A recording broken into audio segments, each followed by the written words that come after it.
किसानों को जागरूक करने के लिए आप सब लोगों को बुलाया, आमंत्रित किया है कि उसकी सही जानकारी सभी किसानों तक पहुंच सके और आम व्यक्ति तक पहुंच सके।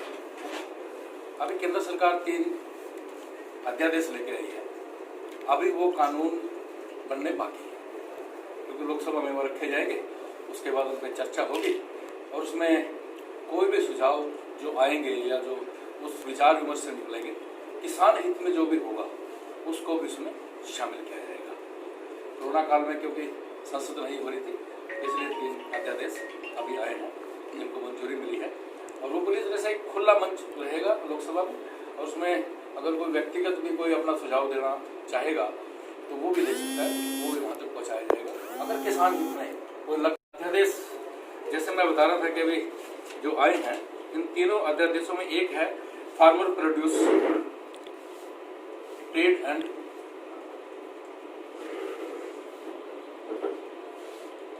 कॉमर्स, यानी कृषि उपज एवं वाणिज्य। दूसरा एक्ट है enforcement and protection act, farmer protection and farmer empowerment and protection act. तीसरा है एसेंशियल कमोडिटी एक्ट में कुछ संशोधन किया। जो पहला अध्यादेश आया है उसके अंदर किसान को, जो किसानों की बहुत पुरानी मांग होती थी, किसान नेताओं की मांग होती थी, सामान्य किसान यही कहता था कि वो किसान तो धरती का सीना चीर कर अनाज पैदा करता है लेकिन वो अपनी मर्जी से बेच नहीं सकता, वो अपनी मर्जी से उसके भाव नहीं लगा सकता। अब इसके माध्यम से किसान को वो छूट प्रदान की गई है कि वो अपनी मर्जी से जहां चाहे पूरे हिंदुस्तान में जहां उसको लगता है कि रेट अच्छा है वो बेच सकता है और उसके भाव जब वो अपनी मर्जी से बेचेगा, अगर उससे को खरीदना चाहे तो वो बेच सकता है और वो अपनी मर्जी से उसके भाव तय कर सकता है। यानी मैं ये कहूंगा कि ये किसानों को एक इस के माध्यम से आर्थिक आजादी दी गई है। अब आपको लगता है कि कहीं दिल्ली में किसी चीज के रेट अच्छे हैं तो आप वहां पर जाकर के बेच सकते हैं। अगर लगता है कि मुजफ्फरनगर में रेट अच्छे हैं तो वहां पर जाकर के बेच सकते हैं। आपको लगता है कि लुधियाना या जालंधर में रेट अच्छे हैं तो किसान वहां पर भी जाकर के बेच सकता था। पहले मंडियों की प्रीति होती थी, उसी मंडी में ही वो अनाज बेच सकते थे और अगर उसके बिना कोई बेच देता था तो मार्केट फीस देनी पड़ती थी। अब बाहर आप कोई भी सामान, कोई भी अपना उत्पाद किसान बेचेगा तो उस पर कोई मार्केट फीस भी नहीं होगी और जब मार्केट फीस नहीं होगी तो स्वाभाविक रूप से है कि उसको उसके रेट ज्यादा मिलेंगे। यानी मैं यूं कहूं कि मेरी फसल, मेरी मर्जी, चाहे मैं यहां बेचूं चाहे मैं वहां बेचूं, वो किसान की मर्जी होगी। कितने में बेचूं ये भी किसान की मर्जी होगी। लेकिन मैं इस बात में एक बात और कहना चाहता हूं कि जो मंडी व्यवस्था है वो एज इट इज रहेगी, उसको कहीं पर भी कोई छेड़खानी नहीं है। दूसरा ये कि जो एमएसपी है वो भी एज इट इज रहेगा, उससे भी कोई छेड़खानी नहीं होगी। जो एमएसपी तय करता है, ये मैं बात बताना बहुत जरूरी समझता हूं, एमएसपी जो तय करता है वो करता है कृषि लागत एवं मूल्य आयोग, केंद्रीय कृषि लागत एवं मूल्य आयोग एमएसपी तय करता है। वो एक इंडिपेंडेंट बॉडी है, उसका इन एक्ट में कोई छेड़खानी उससे नहीं है। वो एक इंडिपेंडेंट बॉडी है, वो एमएसपी तय, जो इन्फ्लेशन होगी, जो नई नीति भारत सरकार ने बनाई है। पहले क्या होता था कि 5 रुपए बढ़ा दो, 10 रुपए बढ़ा दो, अब ऐसा नहीं है। अब जिस दर से महंगाई दर बढ़ेगी उस दर से ही कृषि लागत एवं मूल्य आयोग फसल के रेट बढ़ाएगा। और ऐसा मुझे लगता है कि हजारों में 1-2 किसान ऐसे होते हैं जो अपनी फसल अपनी मर्जी से बेचते हैं। आमतौर पर जैसे सब्जी बिकती है या फल बिकता है तो वो अगर कहीं ज्यादा रेट है तो वहां पर बेच देते हैं। जो हमारी परंपरागत फसलें हैं जैसे बाजरा हुआ, गेहूं हुई, जीरी हुई, वो आमतौर पे मंडियों में ही बिकती है। तो ये उन लोगों को आजादी दी है जो अपने आप इंडिपेंडेंट कुछ करना चाहते हैं, आगे बढ़ना चाहते हैं और उनकी आमदन में इजाफा हो सके। और हम सब यहाँ ग्रामीण प्रदेश से हैं, तो गांव में जैसे गेहूं की फसल आती है तो गांव से कोई 4 क्विंटल लेगा, कोई 3 क्विंटल लेगा, कोई 5 क्विंटल लेगा। और उसमें होता क्या है, अगर मंडी में रेट 1925 रुपए है तो वो वहां पर 2000 में बेचता है। तो इसलिए किसी मंडी व्यवस्था और एमएसपी से कोई किसी प्रकार की छेड़खानी नहीं है, दोनों यथावत रहेंगी। इतने बड़े कार्यक्रम चलते हैं, बीपीएल होल्डर को अनाज देना, गरीब लोगों को अनाज देना। वो जब एमएसपी पे किसान की फसल मंडी से खरीदेगी और सरकार खरीदेगी, तभी वो पूरे जितना भी वो इतना बड़ा जो सिस्टम है जो उनको फसल और अनाज देने की बात, वो सारा उसी से चलेगी। इसलिए इसके बारे में किसी को कभी कोई प्रश्न चिन्ह नहीं लगाना चाहिए, वो रहेगी ही, उसको कोई खत्म नहीं कर सकता। और जो मैं कह रहा था, ये तो जो कुछ किसान आगे बढ़ना चाहते हैं वो बढ़े, नहीं, मंडी व्यवस्था वो एज इट इज रहेगी, उससे कोई छेड़खानी नहीं है। और वो अलग से एक्ट है, उनसे भी कोई छेड़खानी नहीं की है।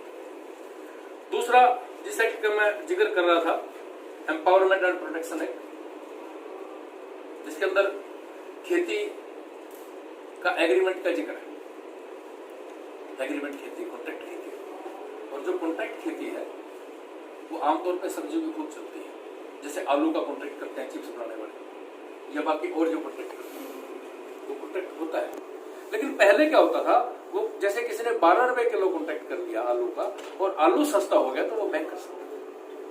अब वो बैक नहीं कर सकते, उसके लिए रजिस्ट्री धारा 2 के अंदर है, वो रजिस्ट्री के तहत उसका एग्रीमेंट होगा, वो बाउंड हो जाएगा, इसलिए उससे वो वापस नहीं आ सकता।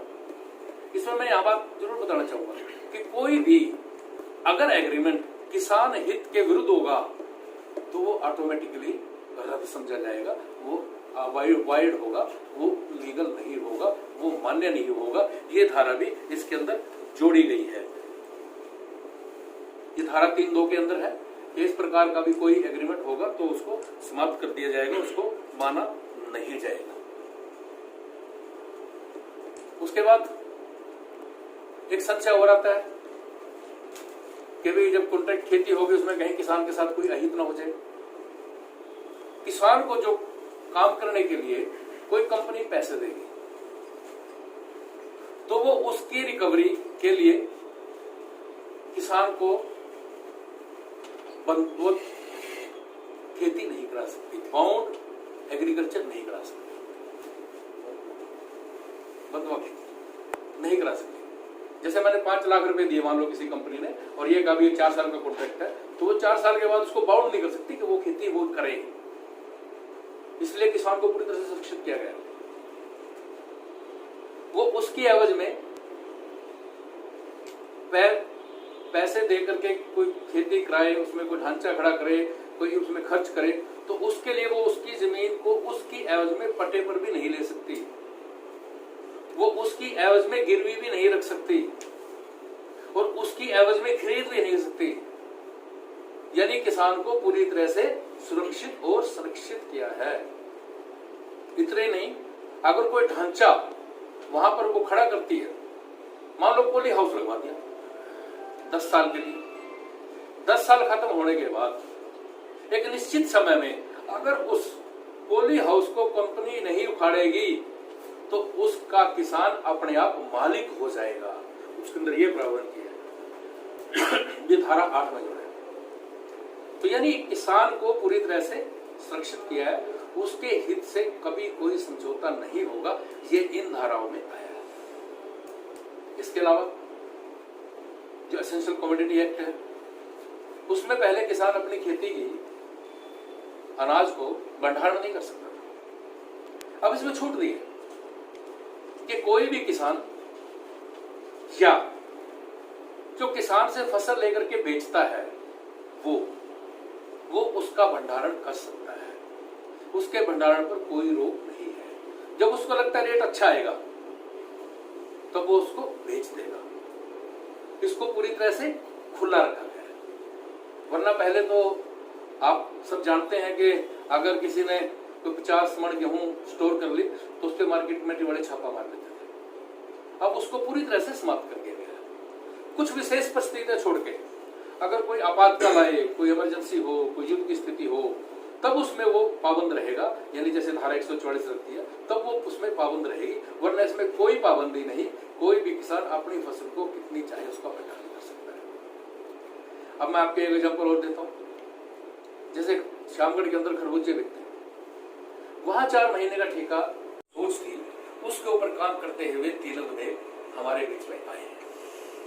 रेडी पटड़ी पे खूब लोग बेचते हैं, रेडिया लेकर के गांव में जब सीजन होता तो आप तक जैसे कुछ लोग गुड़ पहुंचाते हैं, कुछ लोग आप तक बाजरा पहुंचाते हैं, कुछ लोग सरसों पहुंचाते हैं, मक्की विशेषकर पहुंचाते हैं। तो इन सभी को फ्री कर दिया गया है। अब कोई भी फसल अपने खेत के बाहर, गेट के बाहर भी ढेर लगा करके बिक सकता है। अब इसमें किसी को किसी भी प्रकार का कोई भी हित अहित नहीं हो रहा है। हित पूरी तरह से सुरक्षित है और किसान को आगे बढ़ाने वाले हैं। छोटूराम जी ने एक बात कही थी, मेरे घोड़े किसान मेरी 2 बात ले मान, बोलना सीख ले और दुश्मन को पहचान ले। 2 बात कही थी। अब के जो माहौल में बात यह है कि हे मेरे किसान, बाजार को पहचान ले और बेचना सीख ले, फसल बेचना सीख ले। यानी जो छोटूराम जी ने तब किसानों के हित में जो काम किए थे, उसी प्रकार मोदी जी भी किसानों के हित में ये सभी काम कर रहे हैं। तो आज सबको इन सभी विषय पर जानकारी, ताकि किसान हमारा उसको जानकारी मिले, जागरूक हो, वो सचेत हो, इसके लिए आप सबको बुलाया था। आपका बहुत बहुत धन्यवाद। कुछ हरपाल जी का जी कुछ आप कहना चाहते हो उसमें? सर, कल रैली की जा रही है यहाँ पिपली अनाज मंडी में, सभी किसान और सभी पार्टियां भी इसको समर्थन कर रही है, क्या कहें? ऐसा जो आज हम आपसे रूबरू हो रहे हैं, ये किसानों को जागरूकता के लिए। कौन क्या करेगा, अच्छी बात है, वो भी जागरूकता फैलाएं, वो बताएं कि जो मांग किसान यूनियन की और किसानों की थी, वो यही तो थी कि भी किसान अपनी मर्जी से बेचे, उसमें पक्षकार ना हो। वही हमने किया। जो आड़तियों में भय थी और आड़ती ही किसान को कहीं ना कहीं सपोर्ट कर रहे हैं प्रदर्शन करने के लिए, उनको जागरूक करने के लिए कुछ किया जा रहा है आपके पास? इसलिए आप सबसे मैं रूबरू हो रहा हूँ कि ये बात सब तक पहुंचे, और हमारे चंद्रभान जी जो मार्केटिंग बोर्ड के वाइस चेयरमैन ये भी करेंगे। इस तरह हमने किसानों की कुछ गोष्ठियां भी की हैं जागरूकता फैलाने के लिए, और हमारे बीच में चंद्रभान जी जो वाइस चेयरमैन है हमारे बोर्ड के, हाँ, ये भी इस बारे में आगे भविष्य में चर्चा है। आड़तियों को तो कोई नुकसान नहीं है, बताया अभी। और आड़तियों को कोई नुकसान नहीं है, मंडी एज इट इज रहेंगी, डंके की चोट पर रहेंगी। इससे पहले 15 अगस्त को किसानों ने ऐलान किया था कि 15 अगस्त को हम काले झंडे लेकर रैलियां निकालेंगे और प्रदर्शन करेंगे। उससे पहले भाजपा ने वो प्रेस कॉन्फ्रेंस आयोजित की और उसमें जो इस प्रकार के किसान थे जो उसमें भाग ले रहे थे, उनको देशद्रोही करार दिया था। तो अब भी कल इसी प्रकार से, तो क्या आप भी देशद्रोही? देखिए, किसान हमेशा देशभक्त रहा है और देशभक्त रहेगा। भाजपा नेताओं ने देशद्रोही, किसान हमेशा देशभक्त था, देशभक्त है और देशभक्त रहेगा। किसान शुरू से देशभक्त रहेगा और था और है। ये बात करें कि आर्थिक राजनीति बीजेपी सरकार जब शुरू में आई थी, ट्रेडिंग शुरू की थी, चंद्रबाबू जी बैठे थे, जब मंडी सीजन शुरू होता है किसी फसल का, हर बार सरकार बैकफुट पे आ जाती है। देखिए, अब की बार कोरोना में आप सबने देखा होगा गेहूं की फसल की जो बिक्री हुई, उसमें लगभग 2000 केंद्र बनाए और सभी की जो फसलें हैं वो बहुत ही अच्छे तरीके से और एमएसपी पर खरीदी गई। अब जीरी की फसल आ रही है, मैं आपके माध्यम से एक बात और कहना चाहूंगा, उसका एक एक दाना खरीदा जाएगा, मंडी के माध्यम से खरीदा जाएगा, एमएसपी पर खरीदा जाएगा। खरीद शुरू होते ही सरकार उसका एक एक दाना खरीदेगी, एमएसपी पर खरीदेगी और मंडी के माध्यम से। जब से 3 अध्यादेश का विरोध शुरू हुआ किसानों की तरफ से, नेताओं की तरफ से, किसान नेता जो, तब से भाजपा ज्यादा डिफेंसिव क्यों हो गई? मतलब समय सिंह भाटी जी लगातार किसान देखिए, इसी एरिया में संगोष्ठियां चल रही हैं। कॉन्फ्रेंस की देखिए, एक शायद कल की रैली के बाद मेरे ख्याल से दोबारा वो संगोष्ठियां नहीं नहीं, करेंगे। ये दिन में 3 प्रेस कॉन्फ्रेंस हो रही हैं। कुरुक्षेत्र जिला में उनका फोकस भी कुरुक्षेत्र जिला, आपका भी फोकस नहीं, कैथल जिला करनाल भी है सर। लोकसभा क्षेत्र तो नहीं, मैं इसमें ये कहना चाहूंगा कि पार्टी के नाते ये हमारा कर्तव्य है कि हम कोई भी जो नए विधेयक आए हैं उसके बारे में जागरूक करें और जागरूकता का काम कर रहे हैं। और हमारी जो 17 गोष्ठी हुई हैं उसमें कैथल में भी, करनाल में भी, यमुनानगर में भी, कुरुक्षेत्र में भी, हर जगह हो रही है। उसमें एक जगह धूमन जी गए थे, हरपाल चीका जी करके आए। क्या 10 तारीख के बाद भी जारी ये जारी रहेगा 10 तारीख के बाद भी, मतलब ये लगातार जारी रहेगा, कोई दो राय नहीं। किसान नेता कह रहे हैं कि हमारी आवाज को दबाने का काम कर रहे हैं सरकार। किसको? किसान नेता कह रहे हैं कि हमारी आवाज को दबाने का काम कर रही है सरकार, हमने रैली को तो रोका जाए। किसानों की ही आवाज बनी है केंद्र सरकार। उन किसान नेताओं की आवाज बनी है जो ये कहते थे किसान अपनी मर्जी से जहां मर्जी बेचते, उन्हीं की आवाज बनी है केंद्र सरकार, उन्हीं की आवाज को बुलंद किया।